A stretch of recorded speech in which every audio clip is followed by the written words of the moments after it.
Hello guys, मैं सौरभ और आपका बहुत ही खूबसूरत सा चैनल सौरभ केमिस्ट्री में आपका स्वागत है।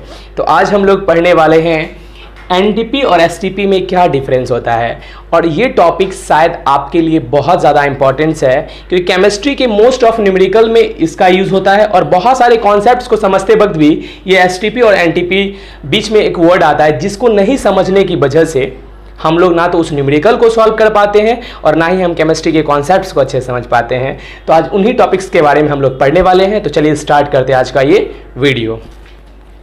देखिए, मैं अगर एनटीपी और एसटीपी में आपको अगर डिफरेंस बताऊं या मैं अगर आपको एनटीपी और एसटीपी के बारे में कुछ बताऊं तो सबसे पहले जान लीजिए कि पहले के टाइम में यानी ओल्ड टाइम में दोनों को इक्वल ही माना जाता था।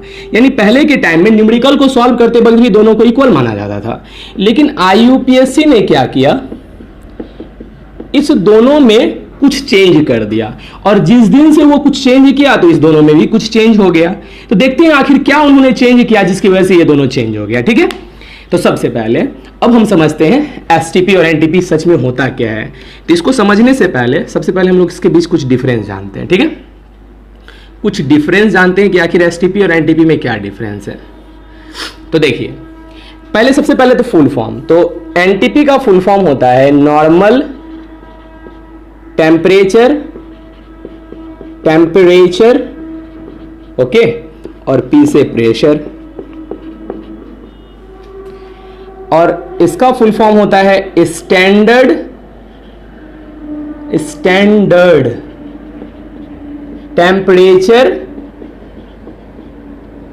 टेम्परेचर और पी से प्रेशर।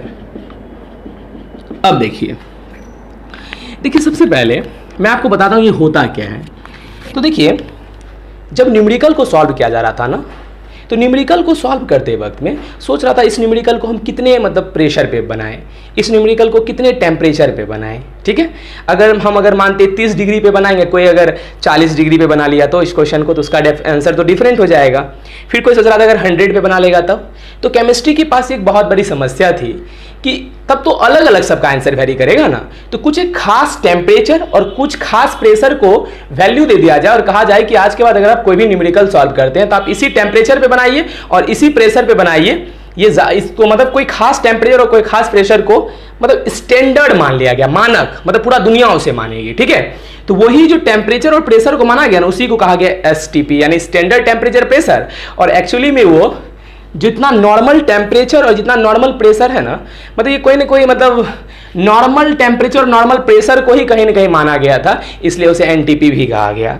जैसे मैं आपको दिखाता हूं। सबसे पहले अगर मैं एनटीपी की बात करूं ना, तो एनटीपी में जो टेम्परेचर था, ये जो टेम्परेचर था ना, उसको 0 डिग्री सेल्सियस को माना गया, 0 डिग्री सेल्सियस को।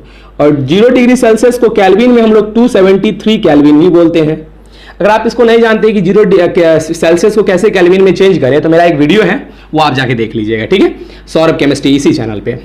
हाँ, यानी 0 डिग्री सेल्सियस और 273 कैल्विन को ही एनटीपी यानी नॉर्मल टेम्परेचर प्रेशर में इंक्लूड किया गया, यानी लिया गया।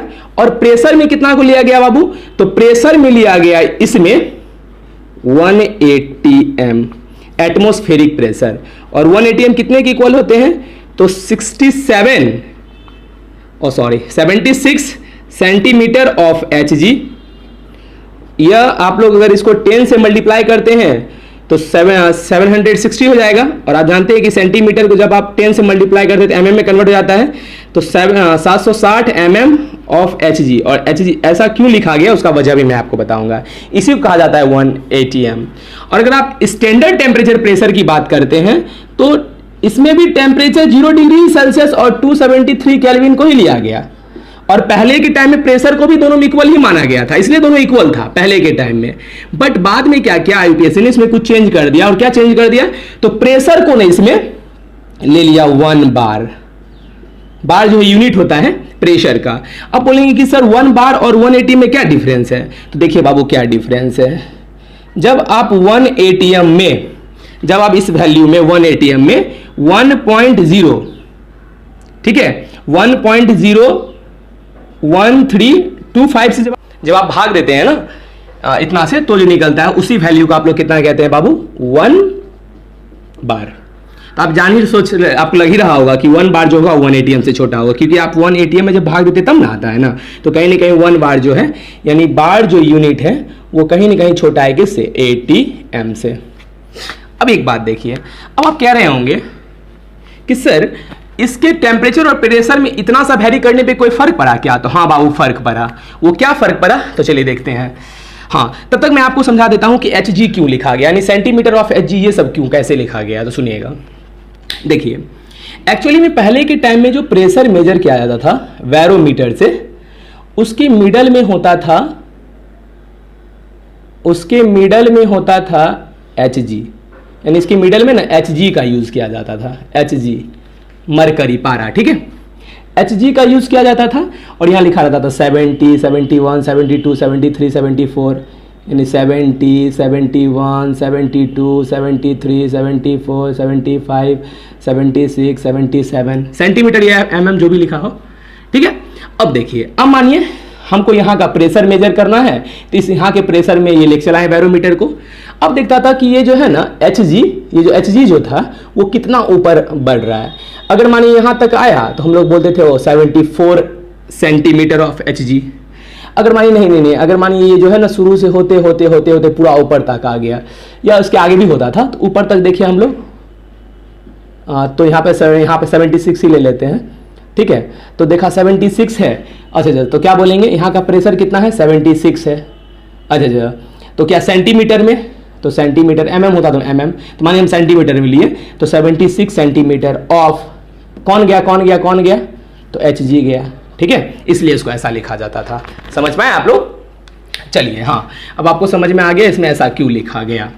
ओके, अब सबसे पहले बात कि सर इस दोनों में डिफरेंस करने से कोई फर्क पड़ा क्या? तो हाँ बाबू फर्क पड़ गया। देखिए क्या फर्क पड़ा, हम लोग यहाँ पे क्या लिए थे, NTP, यहाँ लिए थे STP। तो पहले सुन लीजिए, एक्चुअली में 1 मोल किसी भी चीज का अगर आप वॉल्यूम निकालते हैं ना, तो हम मानते हैं 1 मोल गैस का वॉल्यूम, तो उसको कहा जाता है मोलर वॉल्यूम। क्या कहा जाता है, मोलर वॉल्यूम। याद रखिएगा आप लोग एक बात कि किसी भी जब भी मोलर वर्ड में मतलब 1 मोल की बात कर रही थी, यानी 1 मोल का वॉल्यूम, और मोलर वॉल्यूम को Vm से डिनोट करते हैं। तो दोनों का ना मोलर वॉल्यूम चेंज हो गया। अगर हम इसकी मोलर वॉल्यूम देखिएगा, मतलब इसके टेम्परेचर और इसके प्रेशर पे, तो इसमें आएगा आपको 22.4। अगर आप इस पे देखिएगा ना मोलर वॉल्यूम, तो इस पर आएगा 22.7 लीटर, दोनों लीटर ही में। अब बोलेंगे सर ऐसा क्यों हुआ, तो आप लोग निकाल सकते हैं कैसे, तो from ideal gas equation. Ideal gas equation क्या था, जो इक्वेशन ये बताता था कि कौन सा गैस आइडियल है या नहीं। तो आइडियल गैस इक्वेशन था हम लोग का PV = nRT।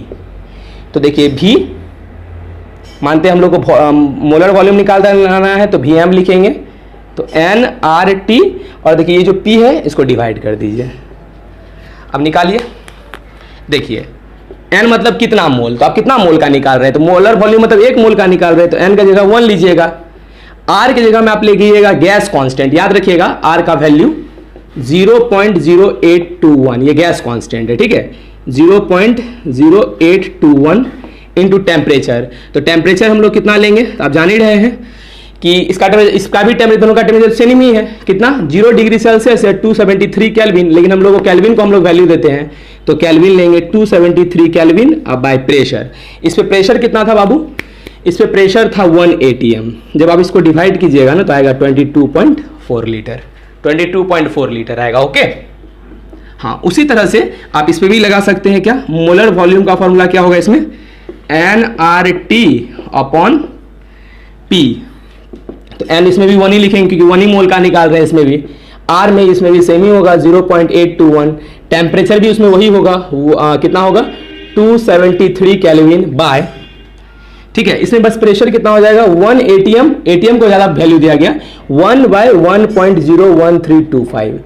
जब आप इसको सॉल्व कीजिएगा ना, तो आएगा 22.7 लीटर, ठीक है, तो देखें कि यानी कि आपको कुछ चेंज करने से कहीं ना कहीं चेंज हो जाता है, लेकिन आप इतना अच्छे से जान लीजिए कि न्यूमेरिकल बनाते वक्त में हम लोग इसको वैल्यू देते हैं, यानी 22.4 लीटर को भी हम लोग मोलर वॉल्यूम को ही वैल्यू देते हैं। ठीक है, तो आप लोग को शायद ये कॉन्सेप्ट बहुत अच्छा लगा होगा। अगर आपको ये अच्छा लगा तो प्लीज़ आप इस वीडियो को लाइक करें। अगर आप मेरे इस चैनल पे नए हैं तो प्लीज़ चैनल को सब्सक्राइब करें। और आप लोग किस टॉपिक्स पे अगला वीडियो पाना चाहते हैं, इसी तरह से मैं बहुत शॉर्ट वीडियो बना रहा हूं जिससे आप लोग को बेनिफिट हो, कम टाइम में आप बहुत सारे कॉन्सेप्ट्स को सीख पाएँ। ठीक है, तो चलिए आप लोग कमेंट कर दीजिएगा। थैंक यू सो मच, मिलते हैं नेक्स्ट वीडियो में, तब तक के लिए बाय बाय।